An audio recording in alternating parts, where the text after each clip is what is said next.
Hello, I'm Peter Harkema, and I'm running for the 5th District seat of the White Salmon Valley School District board position. And the reason I'm running is in part as a father of current students and to-be students. I see the value and the importance of having a functional and engaging and successful district at all the different levels. I'm also running as a community member that sees the importance of a school district as an integral part of a successful, flourishing community and meeting the needs of all students and children that are coming up in our community. And I'm also running because I think I have a set of skills that could be helpful to the board and the district. As a mediator and public policy facilitator, I spend my days working to resolve complicated issues in the public sector, and in large part working to engage communities around the region in having a voice in public decision making and facilitating those conversations. And I think that I could bring a useful set of skills to the conversation and to the board and its work, as well as a helpful set of skills in ensuring that the community is engaged in the important activities of the board and the district. So I'm pleased to be here and throw my hat in the ring for the position. This first question on my list here is, what do you see as the current challenges facing the school district? And in the minute that I have to respond, I guess what I would say is really twofold and probably two pieces that are related to each other. One is obviously we're coming out of a period of tremendous challenge with COVID and restrictions and the associated changes that were required over the past year, both of students and adapting to a new learning environment, new style, and teachers and administrators in terms of how to run their schools, their classrooms. And I think there's a challenge that faces the district and its staff, and faculty, and students in transitioning sort of into a new reality in the upcoming school year and the years to come. And adapting from what we've learned from this year and hanging on to the valuable pieces of traditional educational system that had functioned in the past. The other challenge I see facing the district that stands out to me is it's and I hesitate in some ways to think of it as just a challenge. I think it's also an opportunity, but certainly the district is in a point of transition. We have new leadership with the superintendent, changes in terms of leadership at different schools, and I think over the course of the next few years, we're going to see a lot of transitions with teachers retiring, and there's a lot of opportunity with new in that transition in new leadership, but also in that transition, I think there's a challenge in terms of maintaining the consistency in the system, bringing in fresh ideas while retaining the valuable pieces of the existing system.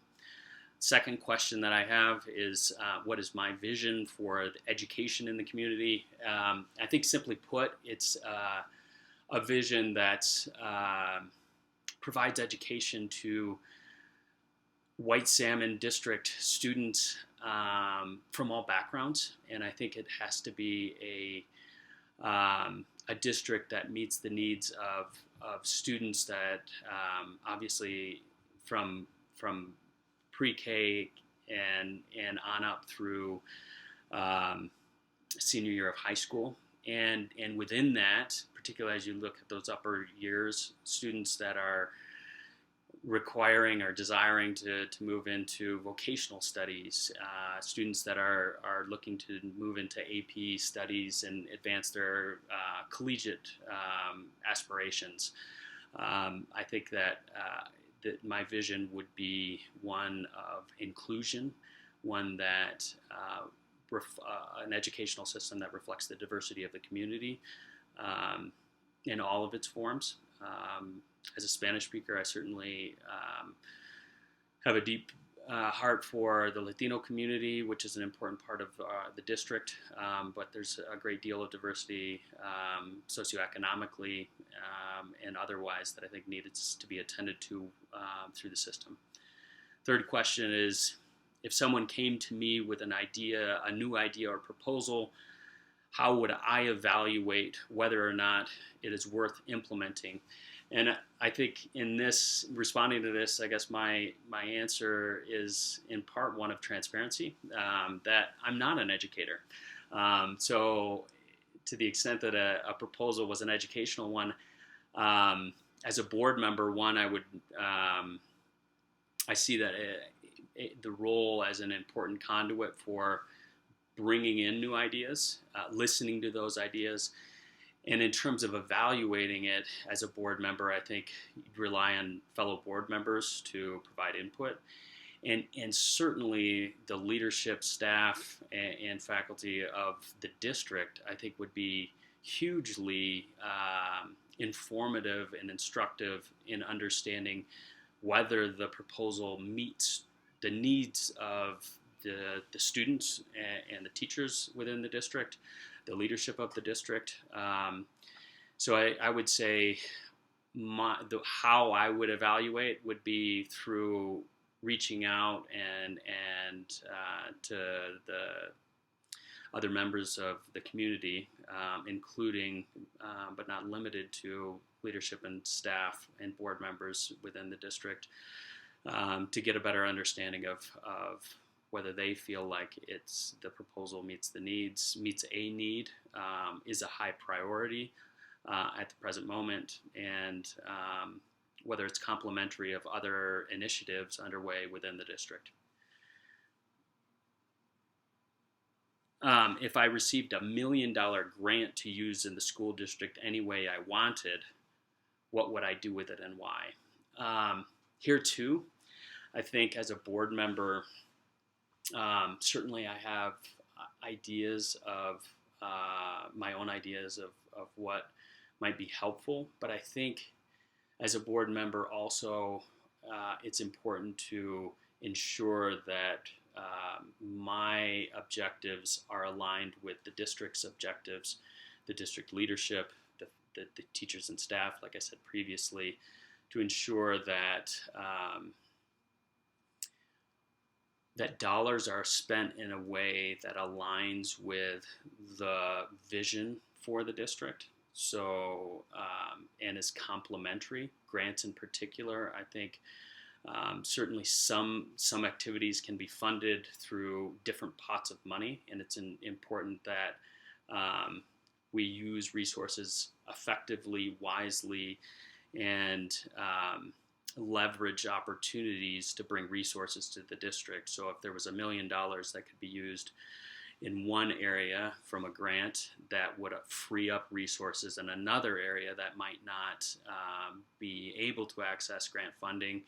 I think those would be the types of questions I would want to ask when resources became available through such a hypothetical like this $1 million grant, and ensuring that we're meeting the objectives currently laid out by the district, but also advancing new opportunities. I think the Wellness Center has been an important investment in recent years, and I think things like that that have been put forward and advanced, I think we need to ensure that they're given the resources they need to succeed, while also being attentive to new opportunities and new endeavors. What kind of relationship should a district and the board have with the community, with its families and parents? I mentioned this earlier, but I think it's important for a board member to be a conduit for input, and in large part, I see the role of a board member to be a listener, to be able to effectively take input from a variety of sources and condense that, consolidate that, and bring it forward in a constructive manner. So I think listening is a very important sort of relationship or posture that a board member should have. I also think that key to that and key to any board member's effective engagement is transparency. Even when decisions are made that may or may not be acceptable to all members of the community, I think transparency both about how the decision was made as well as why a decision was made, I think is important so that people within the community understand how and why the board has made decisions. And as an individual board member, I certainly would want to see that that type of, I would convey that and embrace transparency and listening as to key platforms through which how I would conduct my work. And I think that my professional background probably lends itself to that because I spend most of my time listening to people of diverse backgrounds and histories and trying to work with them to bring them towards resolution and towards solutions that meet diverse interests. And I think often that's what the board, a board member can and should be doing. And I would like to have that type of a role within the board. So with that, I think I've answered today's questions.